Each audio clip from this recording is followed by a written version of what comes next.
Hello, welcome back to the channel, Pharma Training Solutions. So today shall be discussing evaluation of crude drugs, which are those techniques we use to evaluate crude drugs. Of course, we know evaluation is a form of quality control in pharmacognosy and can be used to identify the identity of the plant and then also the presence of phytochemicals.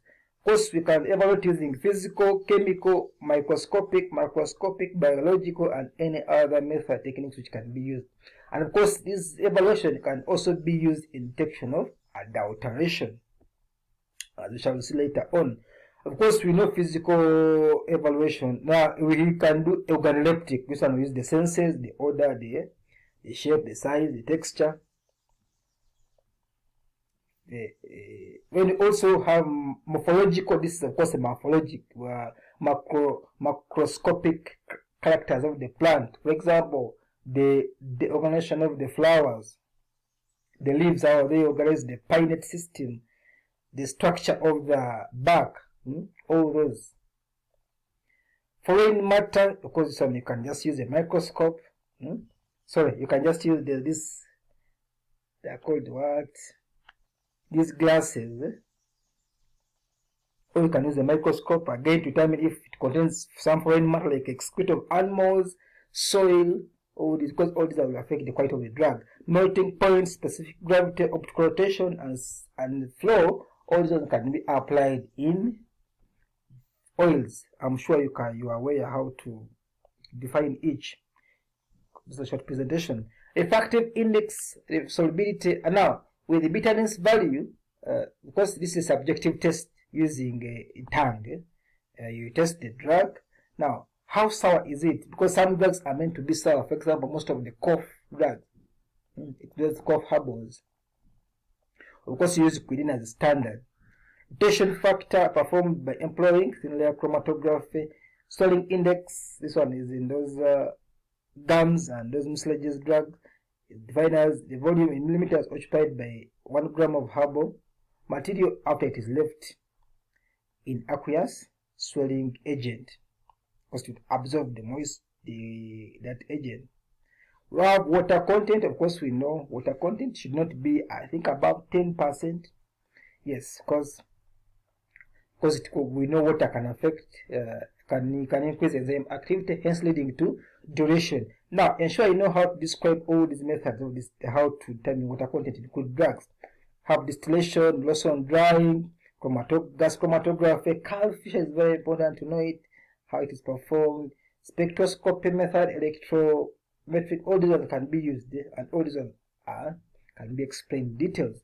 Extractive values, of course, this one we are determining the phytochemicals after extraction by Soxhlet, maceration, or any other method.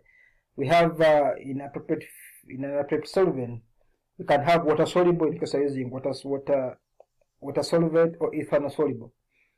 Ash values, the ash is what remains after ignition of the herbal material. Of course, usually we use a crucible, and you can determine the total ash, water soluble ash, acid insoluble or sulfated ash. I'm sure you know how to get all this, because all of them can be explained in details. In case you can't get information online, you can contact us or you can refer to standard books.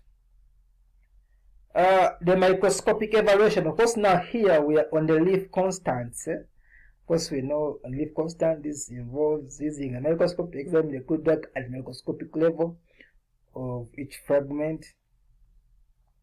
And also,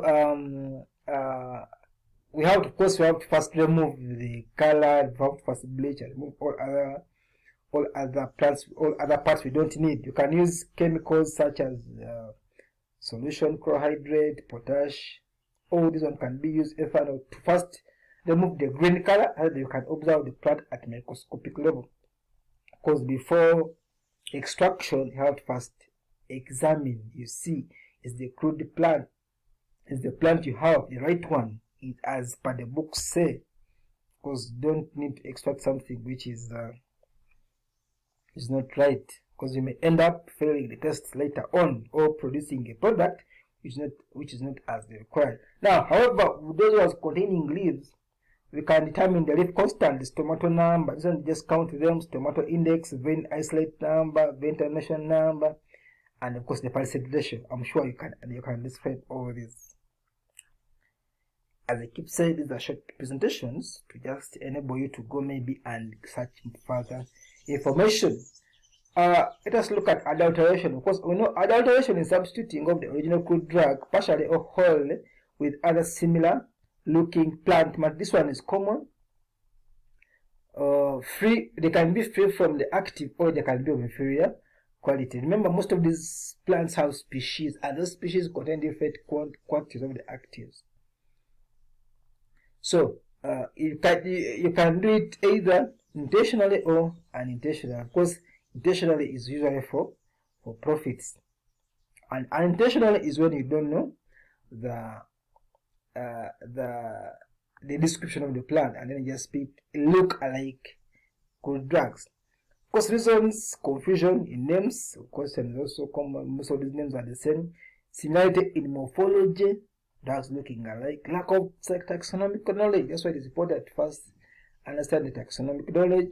Intention. So, of course, to intention to enhance profits by unscrupulous individuals, and then of course poor methods of collection. And of course, in the case of scarcity, usually people look for ways of increasing the quantity, yet they are not giving the right thing.